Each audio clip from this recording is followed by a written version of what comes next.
Through 2 episodes, The Last of Us has been a fantastic video game adaptation. There's so much to love about this show and how amazingly it's translating the story to live action. We opened episode 2 back in September of 2003 in Jakarta, Indonesia. If you don't remember, that is the place that was being talked about on the radio as Joel, Sarah, and Tommy were eating breakfast in episode 1. A woman eating lunch is picked up by the military. They picked her up because she is a professor of mycology, which is the study of fungi. They have her examine a specimen, which she says is a type of fungus. When the military officer says that it came from a human, she says that it cannot survive in humans. But then she is brought in to examine a body with a bullet hole to the head and a bite mark to the left leg. We also see the fungi get pulled out of her mouth, just like Miss Adler in episode 1. Later, it's explained to her that the woman went violent, attacking and biting 4 of her co-workers at their flower factory. They then locked her in the bathroom and called the police, who shot her after she attacked them. The 4 co-workers had to be killed after observation, and the woman who originally bit the woman, along with 14 other co-workers, were now missing. Upon hearing this news, the woman, the professor of mycology, got extremely scared. She said that there was no cure or vaccine for what was coming, and the best thing to do next was bomb the city with everyone in it.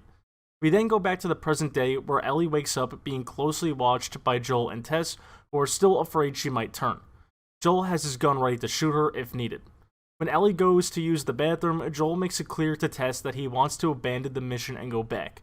He does not care if Ellie gets killed when they get back, because it's better her than them. They question her about Marlene and the Fireflies, and Ellie tells them that there's a Firefly base camp with doctors working on a cure, and her immunity is important to that. Joel doesn't believe it will work because rumors of this have always come up and it never amounts to anything, and once again he states that he wants to turn around, but Tess wants to finish the mission. They have to get to the State House to deliver Ellie and plan their route.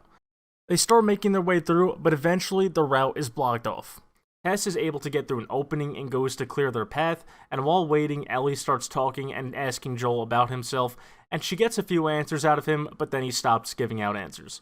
Joel tells her that the infected only last a month or 2, but others have been roaming around for 20 or so years. As they're talking, Tess is able to open the door that was blocked. Unfortunately, there is another problem. A big bunch of infected are laying down in their path. Tess explains that the fungi grows underground and some go on for miles, which can connect the infected. Stepping on the fungi in one area can wake up others miles away. Because they can no longer go on their original path, they have to take a new route, which takes them through a museum. Shortly after they go inside, we get our first look at the clickers. Clickers are infected that have been around much longer, they can't see, and they use echolocation to get around.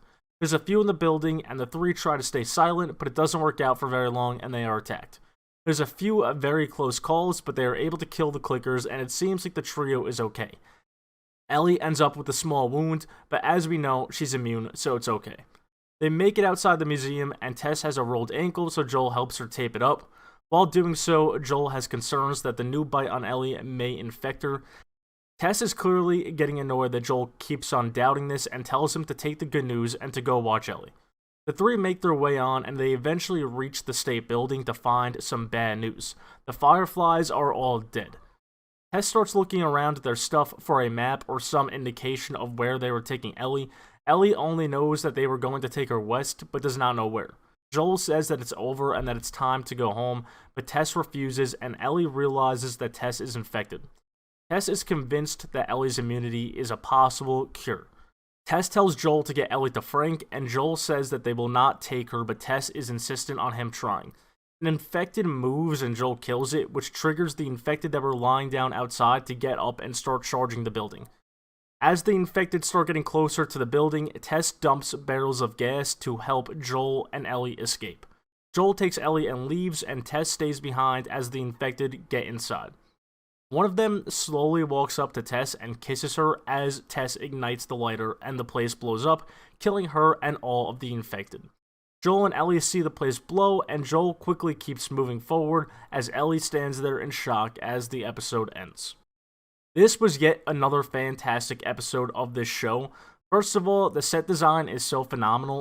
It really looks just like the game, and it's so amazing. Bella Ramsey is killing it as Ellie, and her line delivery has been great with some of the jokes she's been saying.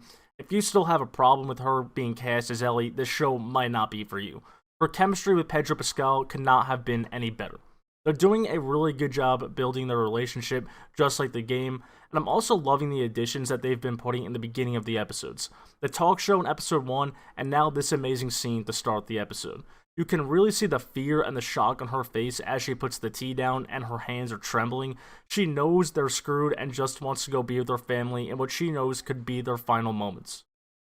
They really are doing a great job at keeping the overall story the same, but making small additions or changes to keep it fresh.